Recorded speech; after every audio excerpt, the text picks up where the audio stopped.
आज जागतिक आदिवासी दिन आहे आणि याच जागतिक आदिवासी दिनाचं औचित्य साधून मुंबईतल्या YB चव्हाण सेंटरमध्ये गेल्या 3 दिवसापासून हा वनरंग महोत्सव सुरू आहे.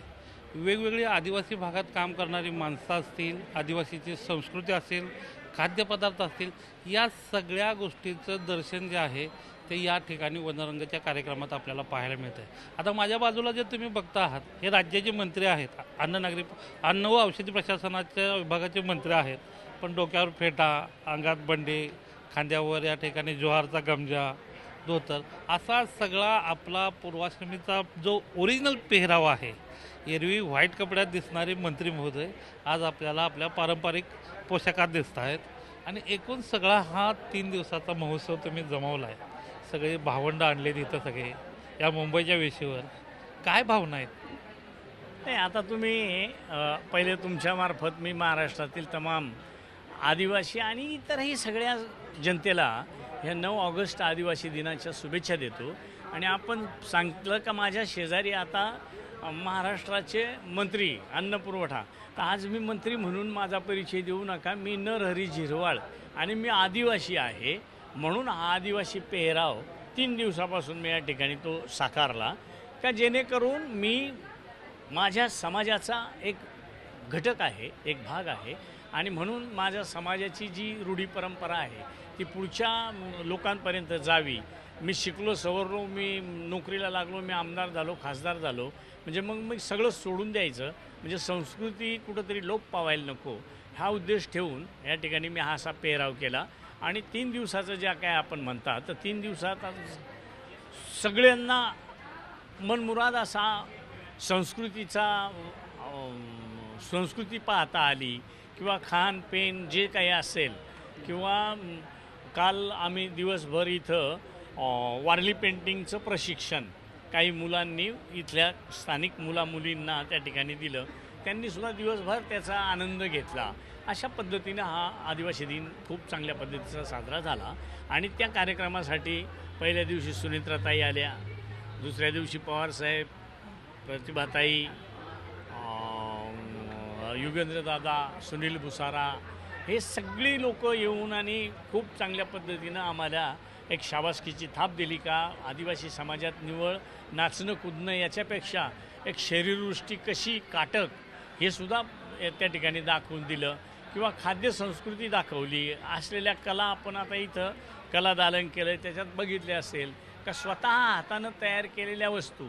आज अक्षरशः भुजबळ साहेब आल्यानंतर त्यांनी सांगितलं 1 रुपयाची वस्तू इथं बनवलेली, उदाहरण सांगितलं, 1 रुपयाची वस्तू आज मार्केटमध्ये मॉलमध्ये नेली तर ती 20 रुपयाला जाईल.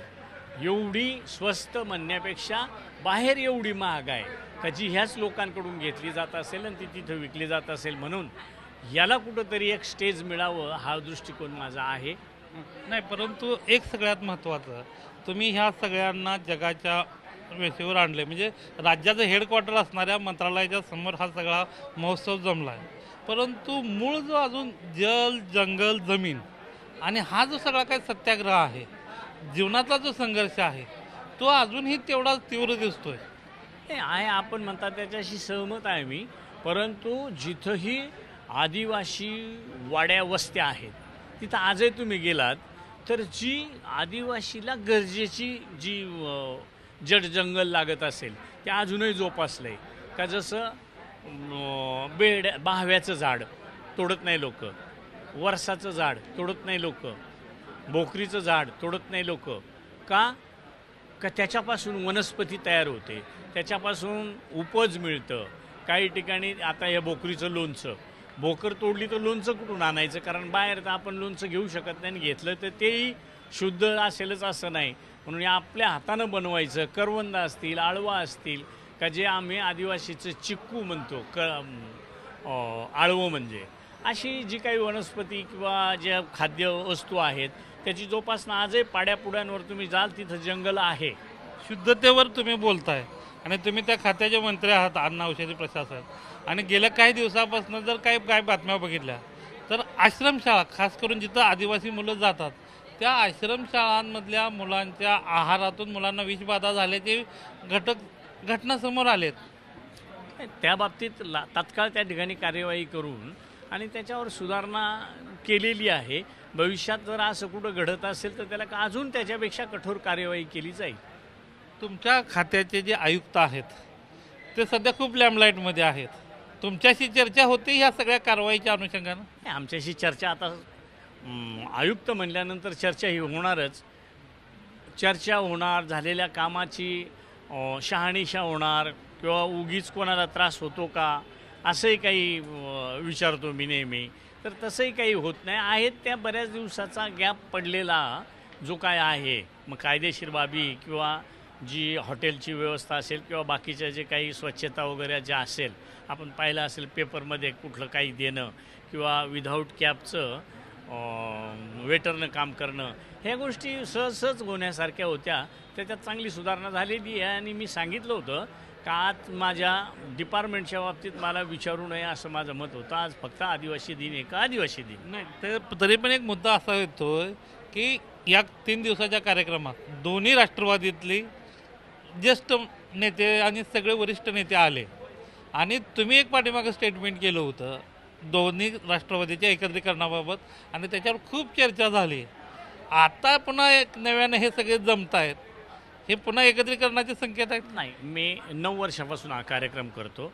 9 वर्षात असं मला कधीच जाणवलं नाही का मी राष्ट्रवादीचा एकत्र राष्ट्रवादी होती, मी राष्ट्रवादीचा म्हणून राष्ट्रवादीचे झाले असं अजिबात नाही.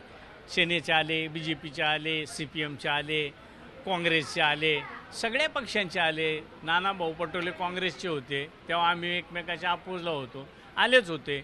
आत्ता इथं मागच्या वर्षी आपले नार्वेकर साहेब 2 वर्ष सतत होते. आत्ताच्या वेळेला ते जरा आउट ऑफ असल्यामुळं आले नाही.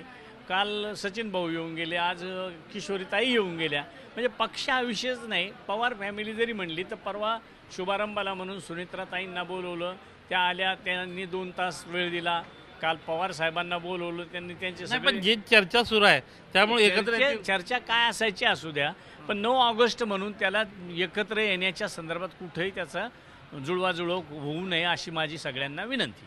शेवटचा एक राजकीय प्रश्न तुम्ही मना केलं तरी विचारतो की काल अमित शहा मुंबईत होते आणि राष्ट्रवादीचे कुठलेही नेते स्टेजवर दिसले नाहीत आणि इव्हन अशी एक चर्चा आहे की सुनीताताईंना मीटिंग जी आहे ती नाकारण्यात आली. नाही, कालचं मला कुठल्याही प्रकारचं काही सांगता येणार नाही, कारण 3 दिवसापासून मी सांगतो का मी घरी सिंगल फोन नाही केलेला.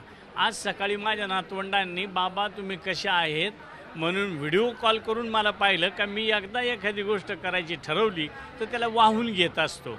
आणि आज जर महाराष्ट्रातून चंद्रपूर, गडचिरोली तिथून आलेली माणसं जर आपल्या भरोशावर इथवर आलेत तर आपण इतर याच्यात डोकं घालायचं कामच काही नाही. म्हणून मी वाचलं नाही, ऐकलं नाही. फक्त एक आणि एकच 9 ऑगस्ट आदिवासी दिन आणि क्रांती दिन. धन्यवाद. 9 ऑगस्ट जो आहे तो आदिवासी दिन आहे, क्रांती दिन आहे आणि त्यामुळं कुठलंही राजकीय भाष्य करणार नाही. परंतु 3 दिवस या लोकांनी जी जोपासलेली संस्कृती आहे, यांचं जे सगळे दैनंदिन जीवन ज्या जंगल आणि सगळ्या गोष्टीशी परिसराशी अवलंबून आहे, त्या सगळ्या गोष्टींचा मिलाप करण्याचा प्रयत्न जो आहे तो आम्ही गेल्या 9 वर्षापासून इथं करतो आहोत. अशा पद्धतीची भूमिका जी आहे त्या या ठिकाणी अन्न औषधी प्रशासन विभागाचे मंत्री नरहरी झिरवळ मांडताना पाहायला मिळतात. रवी उंबरकरसह गोविंद तुपे, झी 24 तास, मुंबई.